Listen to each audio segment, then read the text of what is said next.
Halo semua, selamat malam. Perkenalkan, saya atas nama Angelina Kartini Jani dengan NIM 18030300059. Saya salah satu mahasiswa dari Universitas Nusa Cendana Kupang, jurusan Sosiologi semester 7. Pada video kali ini, saya akan membawakan materi tentang kesenjangan informasi pandemi. Baik, pada bagian pertama di sini menjelaskan tentang informasi. Berikut tentang pengetahuan menular. Dengan pengetahuan, kita bisa mengambil tindakan. Kurangnya pengetahuan yang membuat virus corona menular dan ancaman bagi dunia. Perdebatan dalam buku ini adalah bahwa di hati mereka pandemi adalah masalah informasi. Memecahkan masalah informasi dan Anda dapat mengalahkan virus.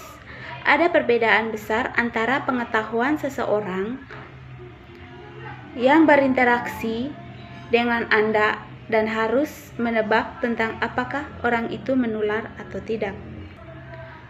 Dalam situasi seperti ini, kemungkinan Anda dapat menghindari salah satu dari orang yang terinfeksi itu sekitar 50 saat berpergi ke ruang publik. Anda dapat berinteraksi dengan lebih dari 100 orang per minggu karena kasus probabilitas Anda untuk menghindari orang yang terinfeksi menjadi dekat ke nol. Dengan kata lain, pengetahuan yang sempurna memungkinkan Anda harus menghindari semua orang yang terinfeksi. Tidak ada pengetahuan yang membuatnya hampir. Pastikan bahwa Anda akan melakukan setidaknya satu orang yang terinfeksi. Berikut pada bagian kedua di sini menjelaskan tentang kesehatan sebelum kekayaan. Titik awalnya adalah untuk memahami bahwa pada titik waktu tertentu hanya ada begitu banyak yang bisa kami hasilkan secara garis besar. Jika mau untuk mendapatkan hasil kesehatan masyarakat yang lebih baik, kita perlu mengambil sumber daya dari tempat lain sehingga membayangkan bahwa mendapatkan lebih sedikit dari barang yang secara luas kita sebut ekonomi. Apa yang membuat trade-off ini mudah dipahami adalah ketika berbicara tentang produksi beberapa kesehatan masyarakat. Jika kesehatan masyarakat kita buruk, itu relatif murah.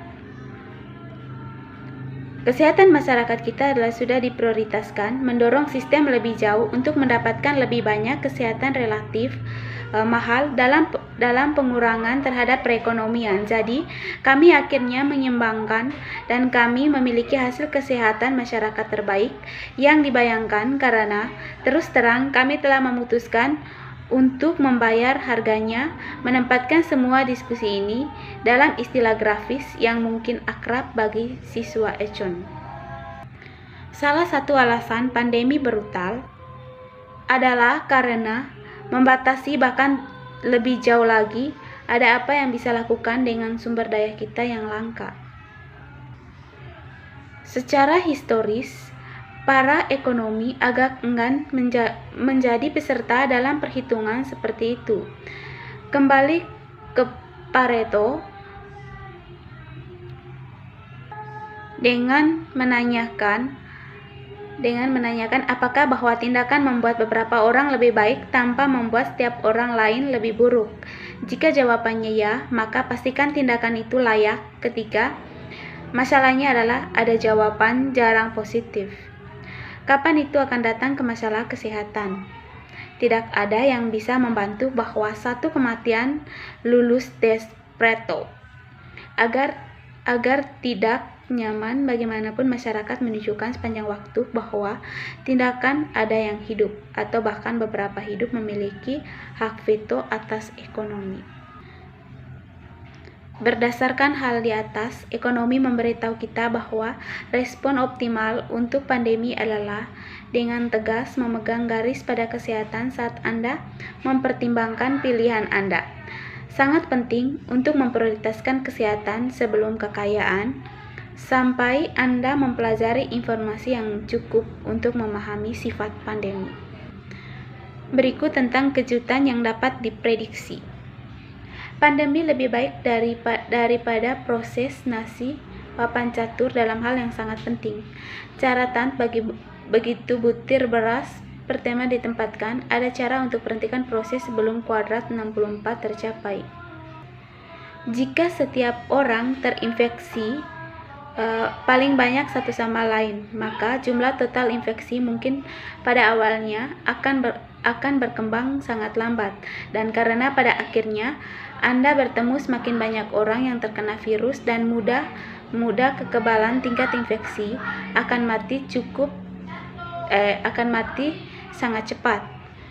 Masalah yang kita hadapi adalah campuran orang-orang di ketiga dan kategorikan keempat berpotensi sangat tergantung pada kemampuan sistem perawatan kesehatan untuk mengelola infeksi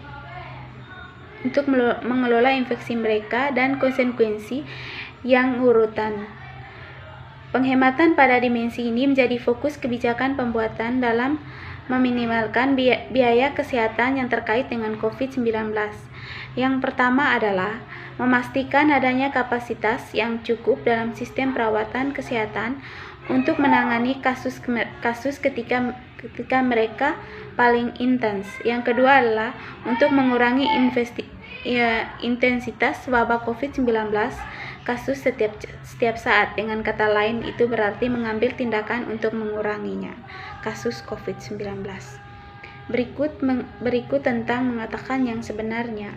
Masalah dengan komunikasi adalah bahwa hal itu menyebabkan penerimaan bertindak dengan cara tertentu. Para ekonomi mengklaim bahwa pasar adalah cara yang paling efisien untuk mengalokasikan sumber daya dan memecahkan masalah kuno tentang siapa yang.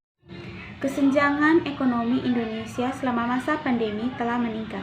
Pada Maret 2021, Badan Usaha Statistik atau BPS mencatat bahwa indeks Gini Indonesia sebesar 0,384. Angka ini meningkat dibandingkan dengan Maret 2020 yang sebesar 0,381.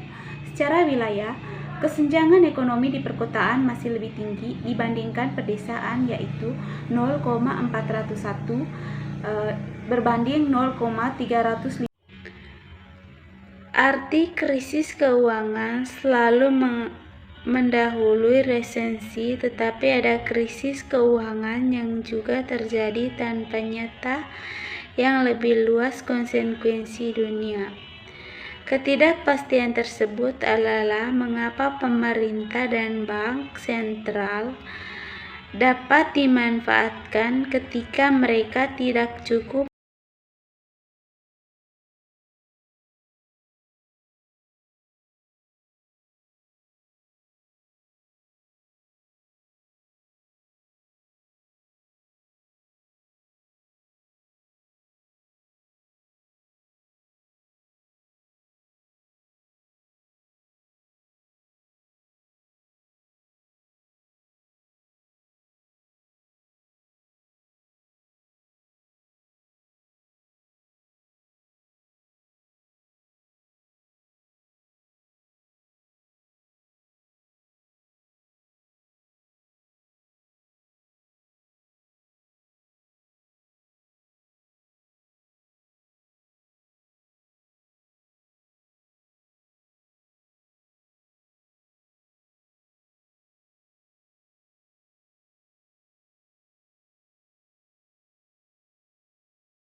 Baik semuanya, demikian materi yang dapat saya paparkan. Sekian dan terima kasih. Jangan lupa like, komen, subscribe, dan share.